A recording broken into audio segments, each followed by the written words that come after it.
Just a couple of things I want to share with you today that are profound. Leadership that matters. Number one, Solomon, great leader. Bible tells us he led the people in worship. Leaders lead people in worship. That's a very hard thing to do. With all of Solomon's failures and shortcomings. That passage that I read back there in chapter 7 and right throughout, when he built the temple, Solomon constantly got on his knees, called the people together, called them to pray. Some of you are going to look at me today and say to me, well, Pastor, I am such a scoundrel myself. I let my family down. I don't live by any means a perfect life. How can I lead in worship? I tell you how you can lead in worship, no different to how I lead in worship, because I have no right to stand here this morning and say anything to anybody.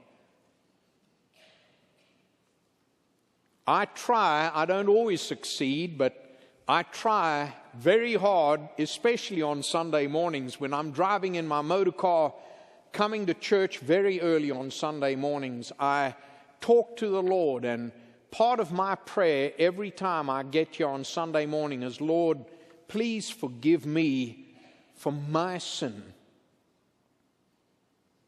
Please cleanse me as I confess to you. And please permit me and allow me to speak to your people from a pure heart today, not because of Don, but because of what Christ has done for me. Do you think you can do that? Don't lead your family in worship or those men or serve in that capacity and think that the only time you can do that is because you're perfect, because you're not. God makes us who we are in Christ. Solomon led in worship. Number two, Rehoboam never set his heart on the Lord. If we talk about leadership that matters, the Bible tells us concerning King Rehoboam, the son of Solomon, that throughout his reign he never fixed his eyes on the things that mattered as far as God was concerned.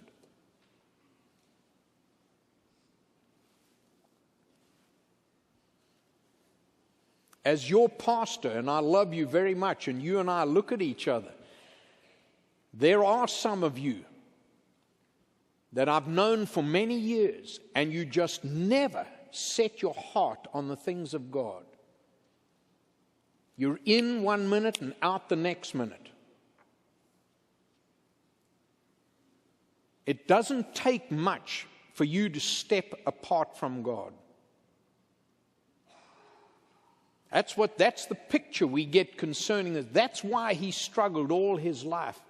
He just never, that word to set your heart on God, it's a striving, isn't it? You and I battle with that so much. I battle with that. We all battle with that. Because we have so much going on in our lives, and we are sinners, saved only by the grace of God. And it's a daily discipline. It's the discipline of talking to the Lord every day and studying His Word, confessing your sin to Him every day, asking God to forgive you and to cleanse you and to be gracious to you. It's a constant refreshing. It's like marriage, you know, you and I must constantly be reminded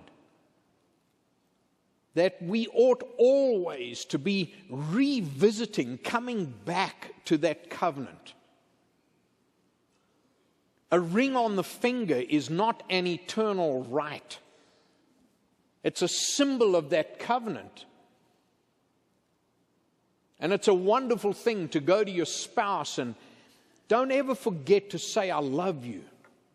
So how easy it is for us when we go out in the morning or we go to work or we're engaged in something and, you know, you just get into the flow.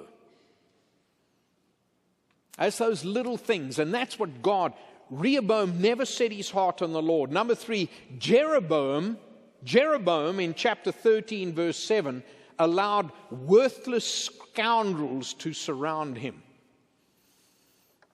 You know, when I was studying this passage, that just really jumped out at me. Worthless scoundrels. Never succeeded as a leader because he surrounded himself with the wrong people. Maybe you're doing that. So it comes down to that question, where were you last night? But here's the big question. What kind of company do you keep? And who's advising you?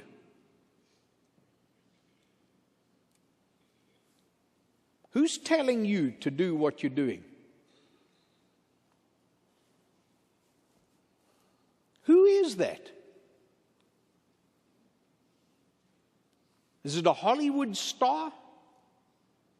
Is it Oprah Winfrey?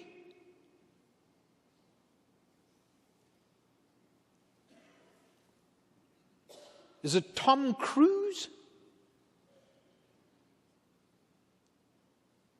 Lord forbid, is it Lady Gaga?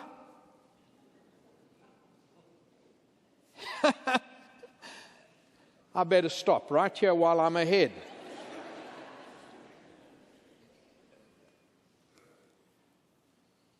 Jeroboam allowed worthless scoundrels to surround him. He was going to the wrong people for advice.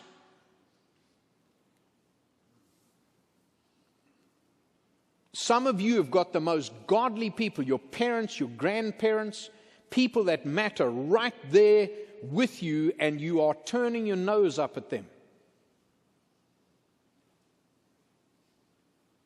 You're pushing them away.